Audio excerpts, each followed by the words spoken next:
Barb goes like this. She goes, oh, when we have a baby someday, you know, I think it would be a cool name for a boy would be Zakk. You know what I mean? Or Zakk. And then I go, you know what? I'm going to call myself Zakk. But I was still Zakk Wylde. You know, like Randy Rhoads. You know, I mean, that's a rock star name. You know, and that's his real name. Eddie Van Halen, rock star name. Jimi Hendrix. You know, my son's name, Jimi Hendrix Halen Michael Rhodes Wild. You know, after Mike Piazza, Randy Rhoads, Eddie Van Halen, you know, and Hendrix. The kid's gonna end up having to be something.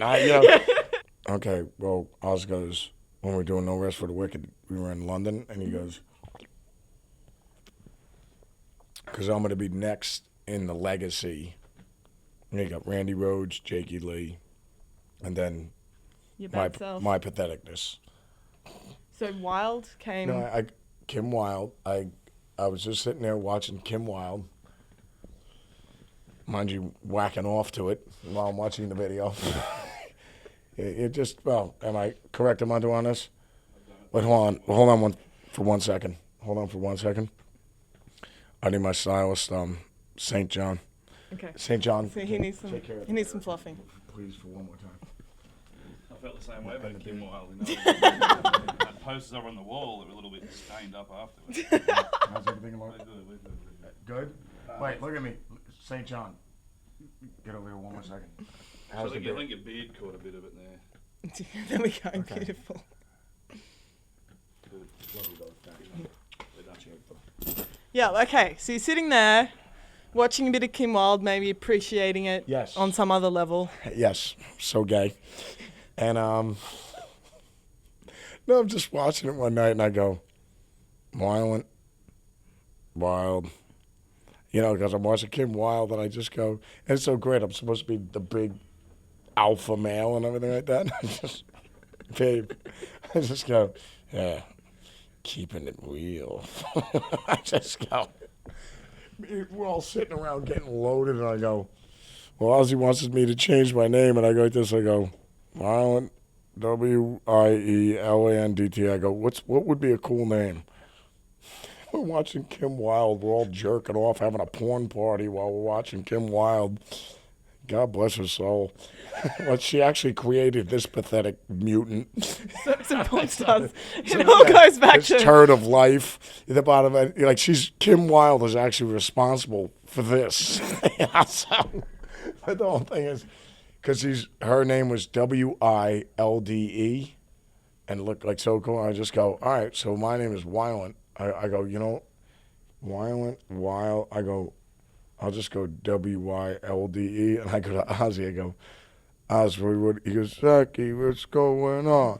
I go, we're in rehearsals the next day. And I go, well, you want me to change my name? And, you know, I'm terrified because, I don't want to let him down. You know what I mean? Because I worship the ground he walks on because he's the greatest. So I just go, what do you think about this? Zakk Wylde, you know, ZAKKWYLDE. It's like my sister Kim Wilde. And he goes, Zakk, that's the greatest name. It's right up there with Randy Rhoads. And I go, yeah, I'm named after my sister Kim Wilde. You know?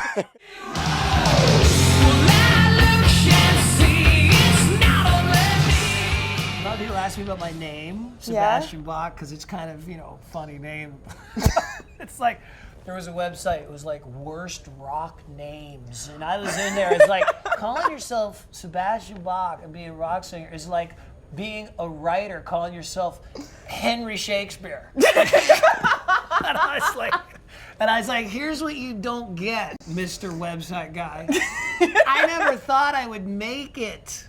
Okay, and that was the last thing that I thought happened.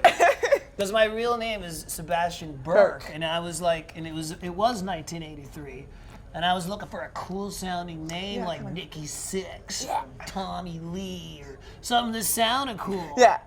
And It was Johann Sebastian Bach's 300th birthday. You can look that up. So every newspaper I picked up was Sebastian Bach, Sebastian Bach, Sebastian Bach. And I go, that's only 2 letters different than my name, and it sounds cool. Yeah. So it was only, it almost was the same. So I said, fuck it, that's going to be my name. But the last thing I ever thought would happen is that somebody, would dig my album. That was not even a consideration. I was just in a bar band. I didn't think I'd ever get a record deal. That was my goal. I said, back then, I just wanted to make a record. That was my whole goal in life. So how did you hook up with Skid Row? They saw you out playing, did they not? There was a photographer named I was in a band briefly called Madam X out of Detroit, and he did a photo session with us. It was in a heavy metal magazine called Metallian, and they saw my picture, and then they called the magazine. They went, said, damn! Can we get a tape of this guy? And I was actually doing beer commercials when I was 15. I only did one.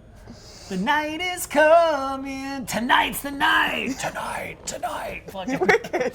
But the dough was crazy. I was like 15 or 16. I couldn't believe the money you could make singing beer commercials. I was like, fuck, this is what I'm going to do forever. I loved it. It was hilarious. It was like $365 an hour, and it took me 10 minutes to do it. I get paid for the whole hour. And when you're 15 or 16, and then they send you residuals, like thousands of dollars. And I was like 16. I was going, this is killer. I love beer. I'm your man. Where's the microphone? I am the guy to do this. I love beer. Well, I'm glad. So I'm glad they found you. So they sent me a tape, and they sent me a tape of their music, and I sent them a tape of my beer commercials and rock and roll too. And but I was really happy for once, making money singing, because in bar bands that doesn't happen. But there was songs on the tape they sent me. Youth Gone Wild was on there. Yeah. And the first time, because I didn't want to move to I had just come out of this band from Detroit. I did not want to move back to America. I was in Toronto, Canada, and I loved it there. They have like Charlotte Street, Kent Street, King Street, George Street. Sounds like Australia. Yeah. It's all the same street signs. It's weird. And poutine. Poutine, yeah. French fries with stuff on it. So I didn't really want. I didn't want to move back. Like when I moved from Toronto to Detroit, it was culture shock. Yeah? Yeah, it was a completely different. Detroit is not like Australia. And Detroit's not like Canada. It's Detroit. It was a rough place. It was not that much fun to live there, being broke and homeless, and that was really living on Skid Row. But so when I had this beer commercial thing, I was like really happy, but see, their tape was really good. I played it once. I go, fuck. There's some good shit on there, man. So I didn't want to listen to it anymore. And my girl, she goes, hey, why don't you listen to that tape again? We Are the Youth Gone Wild. And I go, nah, I don't want to fucking listen to that. It's not that great. And then I put it in again. I go, that's pretty fucking good. Then I put it in again, and I really listened to it. And it was the words, they had a singer then that sounded exactly like John Bon Jovi, like exactly. And the words were, since I was born, you couldn't hold me down, another misfit kid. And I go, if I could sing this the way I hear it in my head, then I'd like to try to sing this. And so I called them up, and they go, dude, we'll pay for your train down here. $150, and this was 87 or 86, and that was a lot of money. And I was like, wow, they're gonna get me down to New Jersey and everything. And of course, I get down there a couple months later, I get a bill for the train thing. After he sells some records, it's like $150. Sebastian, I go, what's this? Train from Toronto to New Jersey. I'm like, there's rock and roll. Whatever, that's just rock and roll.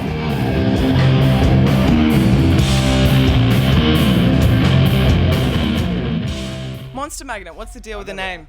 Tell me the story. It was a toy. Yeah? It was a toy, and it was just one of like a million names.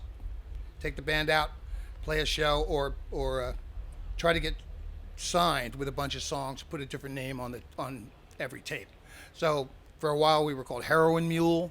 That's awesome. And we were called Dog of Mystery, King Fuzz, Acid Reich, Madness is the Mongoose. That only lasted a couple weeks. I kind of like that one. Why did that one go? It didn't click. Yeah. I don't know. Monster Magnet's pretty strong. And then one day we were playing with Monster Magnet, and somebody picked up the tape and liked it, and I had to tell the asshole that it was the same tape that was Madness of the Mongoose. Same song. A month later. But so there we are.